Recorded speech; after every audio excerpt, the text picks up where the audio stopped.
मत चोरी, सीट चोरी असे भाजपवर आरोप करणारी काँग्रेस आता मात्र घटक पक्षांची चोरी करत आहे. याचे कारण ठरले आहे नुकतीच दिल्ली येथे पार पडलेली इंडिया आघाडीची बैठक.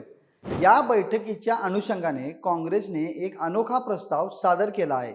तो म्हणजे घटक पक्षांच्या काँग्रेसमध्ये विलीनीकरण करण्याचा. काँग्रेससह इंडिया आघाडीची बैठक दिल्लीत आणि शरद पवारांच्या राष्ट्रवादीच्या विलीनीकरणाची चर्चा राज्यातील गल्ली गल्लीत असे हे चित्र महाराष्ट्रात देखील पाहायला मिळाले. त्यामुळे एकंदर याबाबत विलीनीकरण हाच विषय दिल्लीतल्या बैठकीत सुद्धा चर्चेचा ठरला.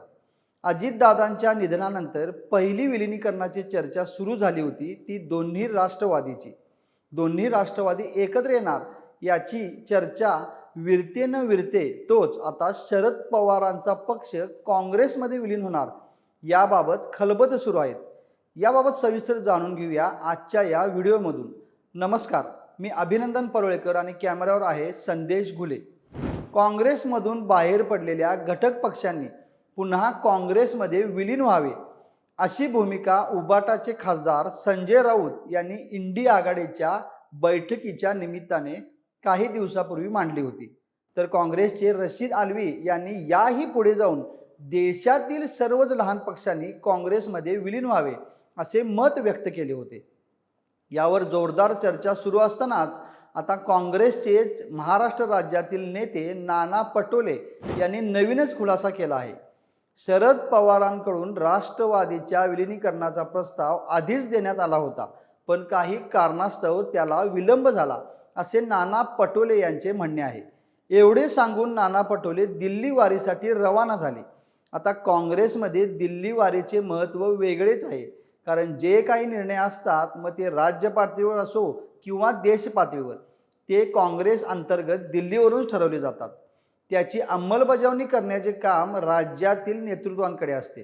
त्यामुळे जे पक्ष काँग्रेसमध्ये विलीन होणार आहेत त्यांना दिल्ली वारी किती वेळा करायला लागेल याबाबत मुख्यमंत्रीपासून अनेक नेत्यांना त्या त्या राज्यांचा अनुभवच आहे. आत्ताची ताजी उदाहरण द्यायचे झाल्यास कर्नाटकातील मुख्यमंत्री बदलासाठी सध्याचे मुख्यमंत्री डी शिवकुमार आणि माजी मुख्यमंत्री सिद्धरामय्या यांना अनेक दिल्ली वाऱ्या कराव्या लागल्या होत्या. पण प्रश्न होता कर्नाटक राज्याचा. निर्णय घेतला हायकमांडने. मग विलीनीकरणाच्या चर्चेसाठी दिल्लीतील नेते त्या त्या राज्यात जाणार की त्या त्या राज्यातील घटक पक्षांचे प्रमुख दिल्लीला जाणार हे सुद्धा पाहावे लागेल. इकडे राष्ट्रवादी शरद पवार पक्षाचे प्रदेशाध्यक्ष शशिकांत शिंदे यांनी मात्र काँग्रेसमध्ये विलीनीकरणाचा पटोले यांचा दावा फेटाळून लावला आहे. विलीनीकरणाबाबत कोणतीही चर्चा आमच्या पक्षाच्या बैठकीत झाली नसल्याचे शिंदे यांचे म्हणणे आहे. तर सुप्रिया सुळे यांनी मात्र विलीनीकरणावर अतिशय सावध भूमिका मांडली आहे. याबाबत भाजपचे काय म्हणणे आहे ते सुद्धा पाहूया.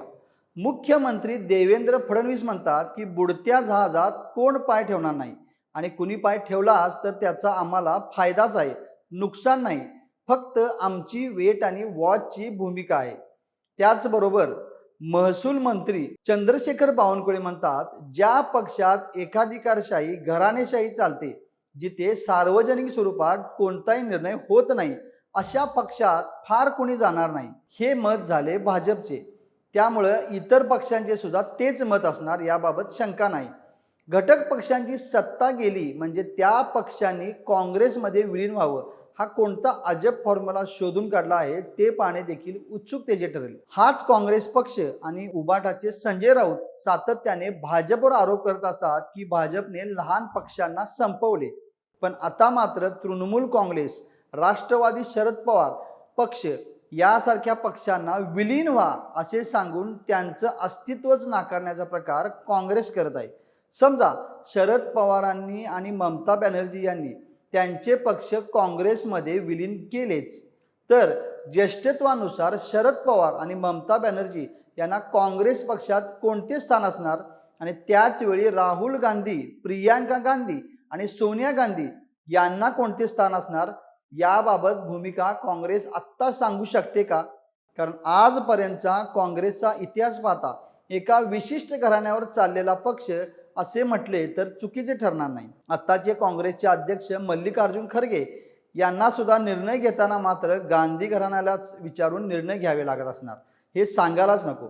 मग उद्या एखादा स्वतंत्र निर्णय घ्यायचा असेल तर शरद पवार आणि ममता बॅनर्जी यांच्यासारखे ज्येष्ठ नेते सुद्धा गांधी घराण्याला विचारूनच निर्णय घेतील का, आणि तो निर्णय ते स्वतः घेऊ शकणार का, असे अनेक प्रश्न आता उपस्थित झाले आहेत. या सर्वाबाबत तुम्हाला काय वाटते? काँग्रेस पक्षात घटक पक्ष विलीन होतील का? हे विलीन झालेले पक्ष स्वतःचं अस्तित्व कसं टिकवतील? विशेषतः त्या नेत्यांचं स्थान काँग्रेसमध्ये काय असेल? याबाबत काय वाटतं ते कमेंट करून आम्हाला नक्की कळवा आणि महा MTVच्या यूट्यूब चॅनलला सबस्क्राईब करा. धन्यवाद.